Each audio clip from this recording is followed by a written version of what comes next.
بسم الله الرحمن الرحيم. الحمد لله رب العالمين، والصلاة والسلام على سيدنا محمد وعلى آله أجمعين. ولا ليال هدان لها مدن يالي مروين دمري مموضة مركا ولا ليال وحان maanta halkaan marka ugu horeysa uga mahadnaqaya intiina meesha fadhida oo soo dhaweyntan sharafta leh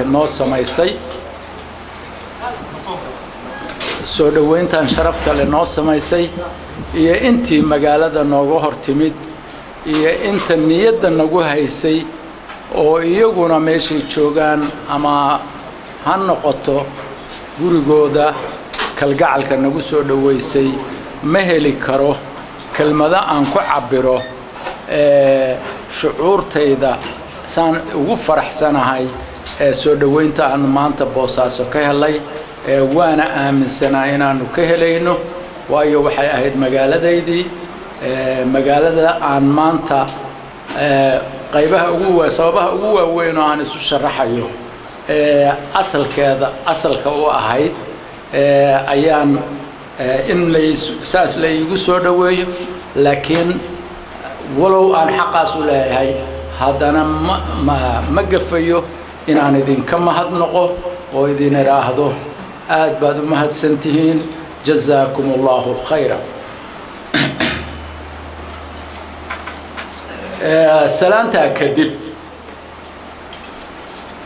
waxaa sharaf weyn ah maanta inaan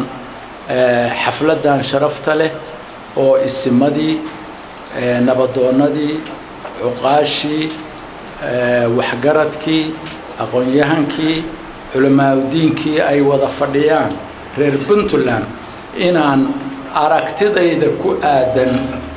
ma soo wada bandhigi karo barnaamijka siyaasadeed oo aan jeclahay ama maskaxdayda ku jira maanta halkan kuma soo wada bandhigi karo laakiin waxaan taaban doonaa meelaha ugu muhiimsan iyo qodobada aan ugu jeclahay inay maanta igala qayb galaan sharaf weyn bay ii tahay waana midaan xusuusan doono insha Allah intaan noolahay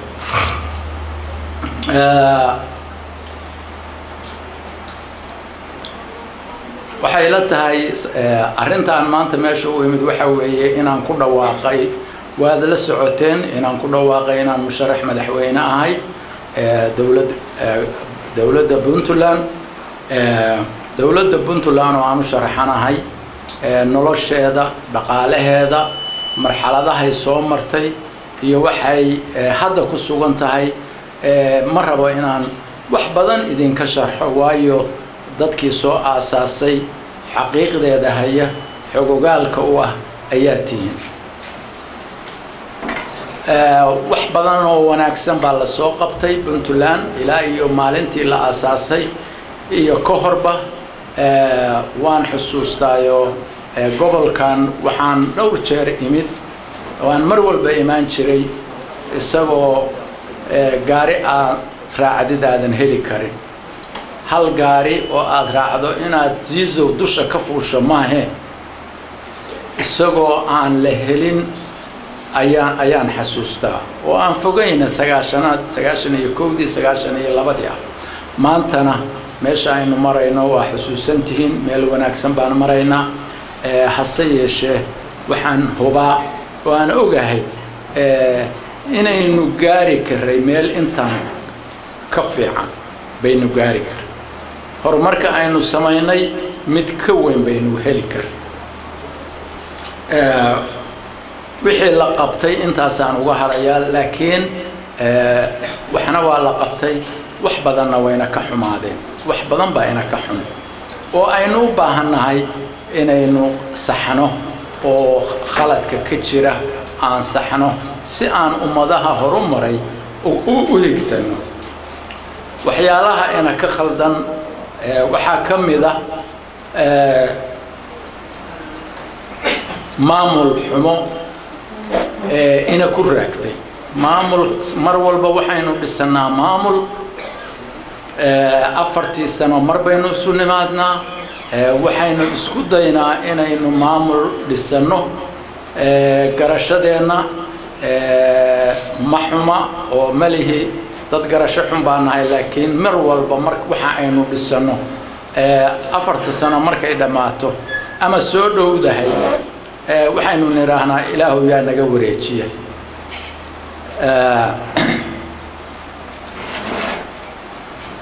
sababaha aynu u leenahana waxa weeye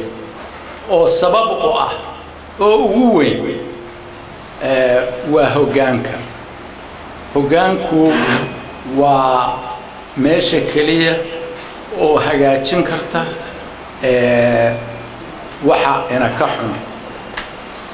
waa hoggaanku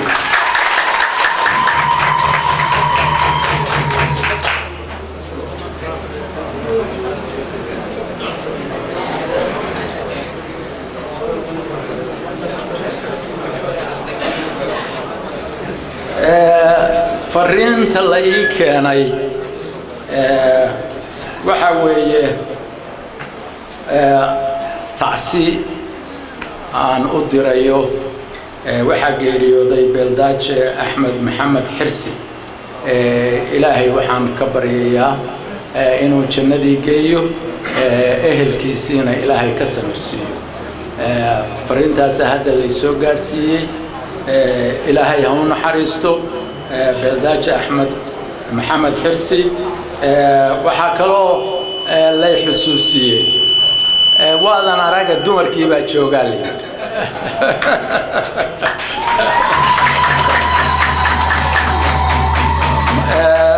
dumarkuna raalli ha ahaado nimankaana nal weyn nagu ifiyey oo waxba ma arkayna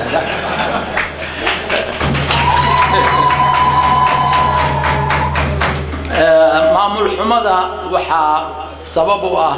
hoggaanka oo mar walbaba haddaynaan hoggaamiye fiican dooran maamul inooma hagaagi karo maamulku dhibaatooyinka uu qabo waxaa ka mid ah oo aynu mar walba u dhutinaynaa musuqmaasuq waxaynu mar walba u dhutinaynaa waxaynu mar walba u dhutinaynaa xakamayn la'aan ninkii aanu doorannay 2 sano ka hor ama 3 sano ka hor baan waxaan awood u weynaa inaynu ka qaadno oo niraahno waqtigaagii waa dhammaaday mar walba waxay ku sigataa inuu ama sanad ku darsado ama 2 ku darsado ama 3 ku darsado annagoo aan raalli ka ahayn sababta keenaysa arrintaasuna waxa weeye waxaan inoo dhisnayn nidaamkii hoggaamiyaha lagu xakamayn lahaa waxaa loo baahan yahay inaynu dhisano nidaam ninkan hoggaanka u dhiibanayno aynu bari u heli karo inaynu ka qaadno oo niraahno nidaamkaas aan ku dooranay isagaad raacaysaa kaasaana kaaga qaadayna waxaynu u baahannahay nidaamkiina inooma yaallo waayo nin walba markuu meesha tago wuxuu isku dayayaa inuusan nidaamkaas hirgelin si uu u sii cimri dheeraysto nidaamkaas inuusan taaban maamuladiina soo maray ma eedaynayo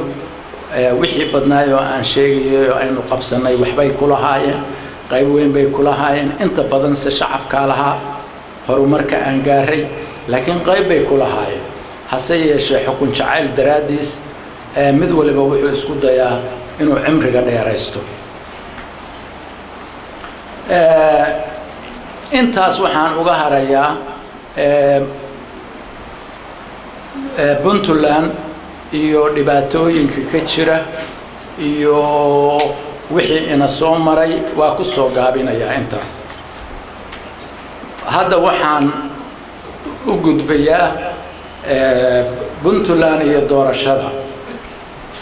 doorasha maanta fursadii aynu 4 sano ama 5 sano hadii layna ku dheereeyo aynu heli jiray oo isku dayi jiray inaynu hoggaamiyaheena bedelo ayaa soo gashay marka su'aashu waxay tahay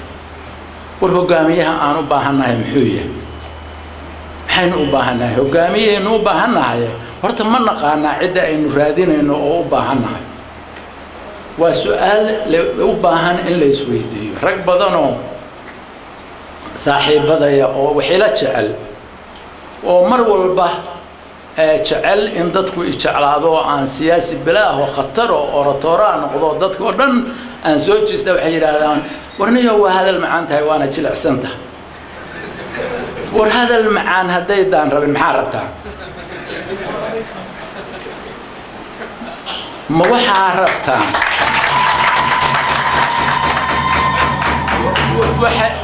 waxay yiraahdaan shaatigaagu waa cad yahay ah iska wasakhayn war ma waxaynu masiirkeena ku aaminaa dad shaatigoodu wada wasakh yahay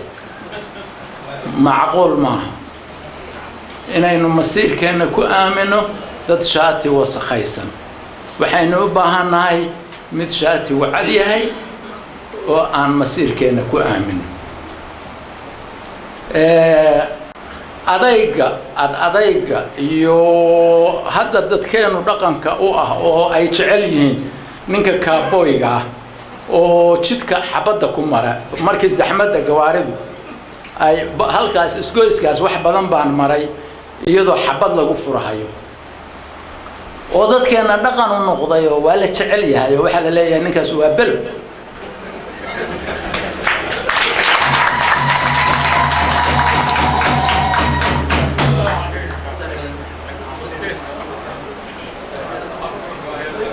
إن شاء الله هيس مالمها تعسيدو وين كوب بدن تاعي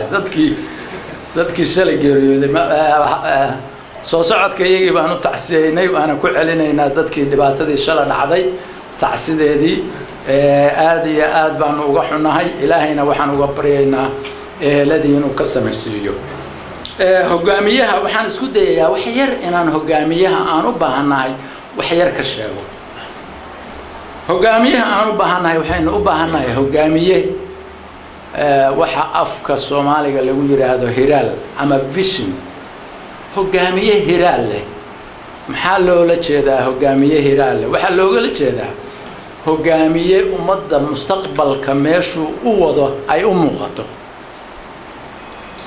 meeshu marayo meeshu jeclaan lahaa inuu geeyo reerka soo looma sahamiyo reerka soo looma raadiyo meel dooga shakhsi ay u muuqato reerkan siduu meel dooga u geyn lahaa shakhsi ayan muhiim u ahayn ama doonayn inuu ka dhex shaqeeyo farqiga inaga inoo dhaxeeya oo halkaa fiirinaya hiraal waxba u muuqda laakiin yaa iga soo horjeeda yaa ixantay reer hebel muxuu ka rabaa annagu maxaan doonaynaa nin hogaamiya oo ku mashquulsan ma rabno uma baahan waxaan u baahanahay hogaamiye korka yaga eega waxaanu hoos ku qasaynana aan fiirin waxaan u baahanahay hogaamiye ku adayga la sheegayo oo xabadda iyo kaaboynimada iyo haddii la kuuraya faanka iyo idaacadda xoog uga hadalka uma baahnina waxaan u baahanahay hogaamiye ku adag musuqmaasuqa inuu la dagaalamo waxaan u baahanahay hogaamiye ku adag oo la dagaalama dambiilayaasha waxaan u baahanahay hogaamiye ku adag qorshaha dawladnimo sanad walba markii 3 jeer 4 sano la joogo 2 sano la joogo ayaa waxaa dhaca in la yiraahdo miisaaniyadii dawladdu waxba kama jiraan waa dhamaatay askarigu mushaar ma haysto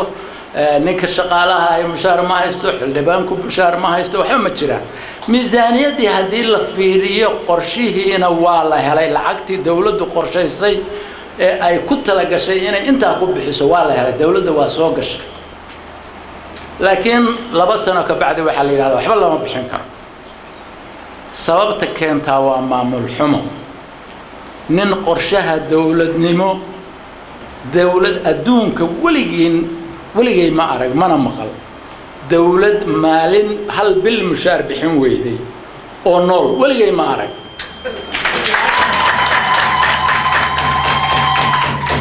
وكأقدر أنا مسنوك ورانا يسمح لبعض الدورو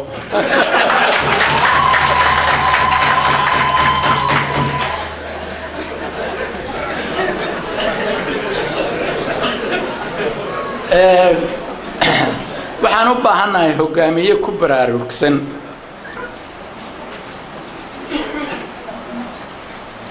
arrimaha bulshada hogaamiye dareensan oo doonaya arrimaha bulshada sida tacliinta sida caafimaadka sida haweenka hogaamiye ku baraarugsan inay u baahan yihiin in wax la taro in la dhiso in waxa yar oo aynu haysano ay wax ka gaaraan wax fiican ka gaaraan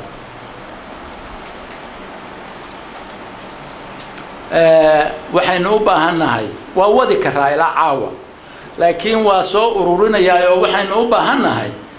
xaas walwal ma taqaani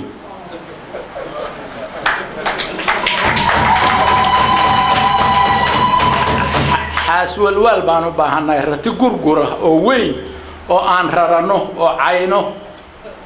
oo kan xun ku raro oo kan fiican ku raro oo iska kaayesida ayaan u baahan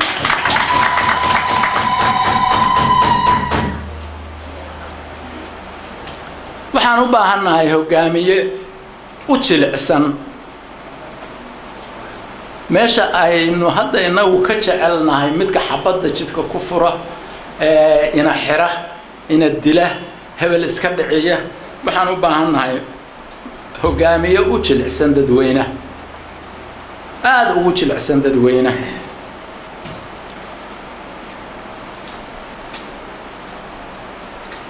iyo ganacsatada waa ku daraya ganacsataan ahay waa aqaana dawladda wax badan baa naga dhaxeeya maantana murashaxa aan ahay oo halkan taagnahay qaybtayda ugu weyn waxaan u sharaxanahay ganacsatada waayo anigu ganacsada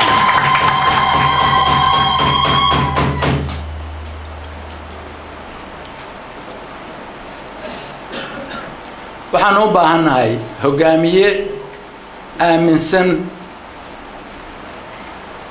muqaddasnimada jiritaanka Puntland iyo gobolladii ay ka koobnay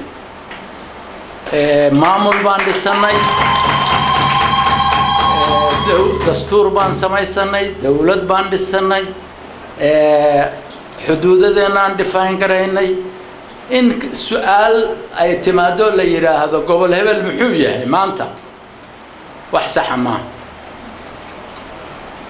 ninka aynu dooranayno waa inuu aaminsan yahay Puntland waxa ku bahoobay 5 gobol iyo gobolka Buuhood intaasay ka kooban tahay nin shakhsi aaminsan inay jiritaankoodu muhiim yahay loona baahan yahay dhibaatada ka jirta haddii mid dhibaato ka jirto inay xaliyaan baan u baahan intaasoo sifo oo kor ku xusan waxa isweydiin leh haddaan intaasoo horta adigu ma leedahay marna ma isweydiiseen wax fiican noo sheegtay sifaadkaas adigu ma leedahay waxaan aaminsanahay wixii awoodi gaarsiin weydo waa gaar laakiin boqolkiiba 80 ama ka badan inaan sifaadkaas leeyahay iskama sheeganayo waddanka awalna dibadda waa joogay rag badan oo calaqaad aanu lahayn oo isnaqaanaa jira hadeerna 10 sanaan ganacsada ka ahay intaasoo shirkadood baan maamulaa rag ila shaqeeyo tiro badan baa jooga taariikhdayda waa raadin kartaa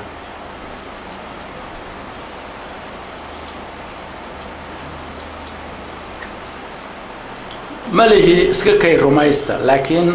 حقائق إذا رادية إن المواصفات كاس ليه هاي وعلى الأقل هذا ربطان برسنتيج كان إساسي ديمو بل يدونكم مثل الصعوبة حق وأنا كقاطع إن شاء الله.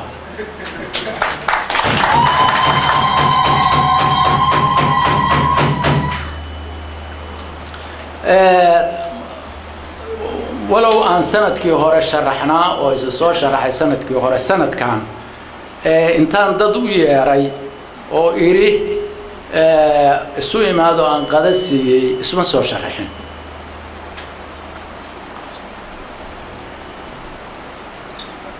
همين أدو الله بلوت كهر أي تايبة وحقيقي ياري رج جناحته وبدن oo aan ka soo jeedin beesha aan anigu ka soo jeedin haddaan dambiga iska dhowro nin baa ku jiray beesha qaar waa fadhiya hadda raggaasu qaarkood golahay fadhiyaan waxaa la yidhi isa soo sharax sanadka maxaa rabtaa inaad sharaxdid waxaan idhi war hadda sharaxaadu wax dhib badan maaha waa ku dhawaaqi karaayo waa sharaxanahay waa dhihi karaaye ma layna dooran karaayo fursadaas uma jirta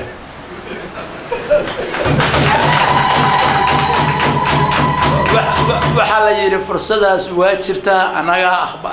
anagaa kaaga xogogaalsan waddanka in badan baan ognahay niyo fursadaas waa jirtaaye isa soo sharax waxaan ku idhi haddaan guulaysano ma waxaad rabtaan inaad albaabada igu soo xirtaan oo afarta dhinac idinku intaad iga fadhiisataan tidhaahdaan Puntland inta kale ku ag imaan mayso waxay yidhaahdeen maya waxaan rabnaa Puntland taladeeda la wada leeyahay baan rabnaa waa rag ganacsi dhammaantood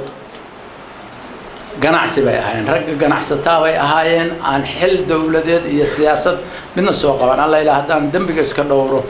nin baa mar xil dhibaan noqday nimanka fadhiyay waxaan ku idhi waxaan damacsanahay haddaynu ku guulaysano xoolahayga aan haysto dhaqaalaha aan haysto inaan reer Puntland u cadeeyaan raba oo iraahdo anagu nin ganacsanado ladan baanahay laakiin milyaneer ma ahay xoolo tiro badan ma haysto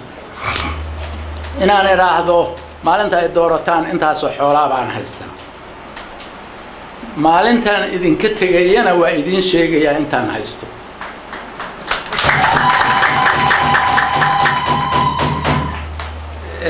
waxaadna ogaataan haddaan anigu inaan xoolo cuno aanan doonayn cid kalena inaanan u ogolaanayn inay cunaan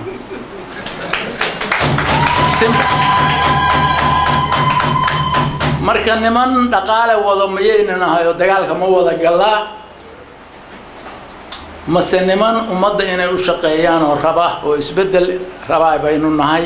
oo waa shaqeynaa labada mid baynu ku shaqeynaynaa war ummadda aan u shaqeynaa la yidhi annagu sidaad u ladan tahay baanu u ladannahay dhibna nama haysto horta sharaxaadaydu halkaasay ka soo jeedaayo ogaada ma rabo inaan markhaantiga kiciyo laakiin waa joogaa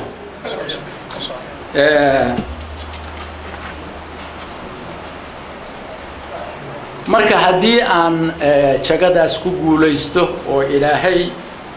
idmo waxaan damacsanahay inaan dhiso xukuumad aad u yar aad u tiro yar 60 iyo imisaynu hadda haysanaa wasiir 70 miya xukuumad aad u yar baan jeclaan lahaa inaan dhiso oo ku dhisan oo lagu soo doortay dadku waxay yiraahdaan aqoon baa ugu horeysa laakiin anigu waxaan u hormarin lahaa daacadnimo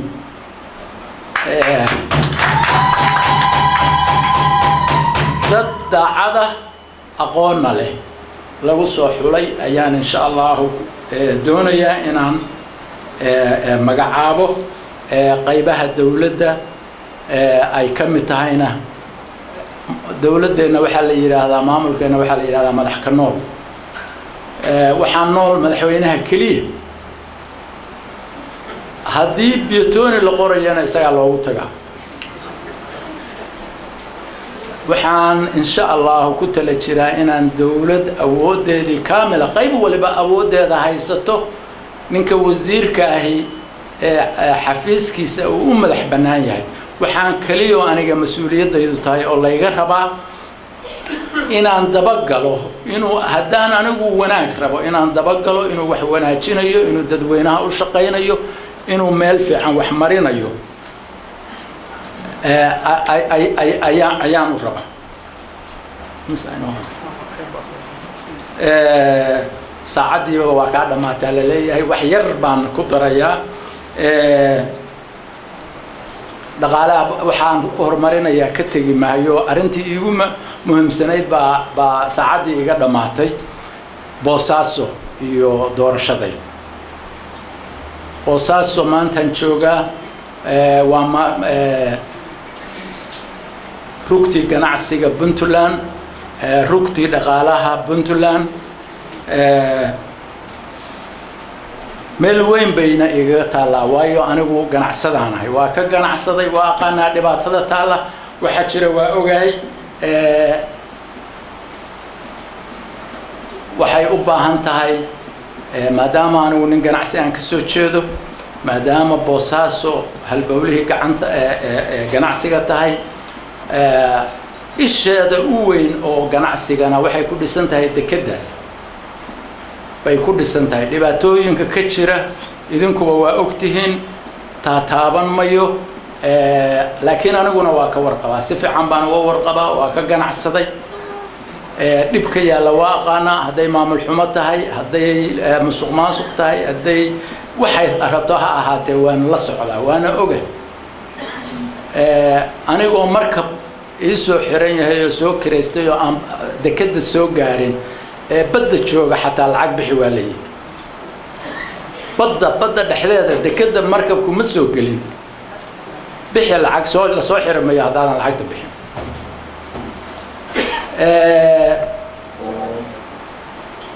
shaqaalihii markab 3 maalmood la leeyahay waa inaad kula degtaa 3 maalmood waa inaad ku dejisaa hadii kale lacag badan oo damage ah kugu socda 4 saac markii la gaaro waxa la yiraahdaa hadaadan overtime bixinayn shaqo ma jirto waa ku khasbanahay inaan overtime bixiyo ninaan reer Puntland ahayn oo registration haysan oo wax ganacsi haysan baa halkaas wuxuu kala soo dagaa badaacadu kala soo dago boqolkiiba 25 baa cashuurta laga dhimaa wuxuu yiraahdaa waa la baxaya alaabta aan anagu keenay buu keenaa hadhowna Boosaaso dhexdeedu ku gata waa ka warqabaa mashaakilka ka jira intaas waa wax yar aan idin sheegayo laakiin wax badan baan ogahay Boosaaso abaalgud waxaan uga dhigayaa inaan ishooda dhaqaalaha nadiifiyo oo ay xor u ahaadaan ama haday canshuur noqoto wax la bixinayo ama haday noqoto nidaamka lagu dhaqayo anigu ganacsatanahay ganacsatadaana dejin doonta insha Allah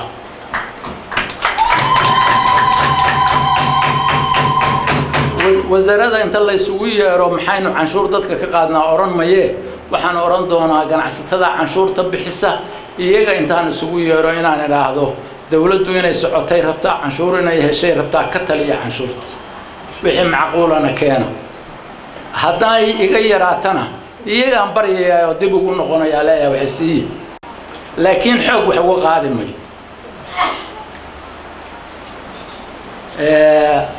warkii waa waqtigaygii ka badan baan qaatay wixii aan ka hadli lahaa oo aan jecelahay inaan ka hadlo aad bay u tiro badan yihiin waxaynu isu heli doonaa fursado kale oo badan aad iyo aad baan u mahadsantihiin mar labaad iyo mar saddexaad baan mahad ballaaran u jeedinayaa reer Boosaaso guud ahaan gaar ahaanna inta sharafta loo halkaan isugu timado casuumadan iyo barnaamijkan nagala qayb gashay waa calaliyo sheeka igala tagtay barnaamijka wax badan baan ka soo diyaarin lahaa waqtiguna waa yar yahay. السلام عليكم ورحمة الله وبركاته.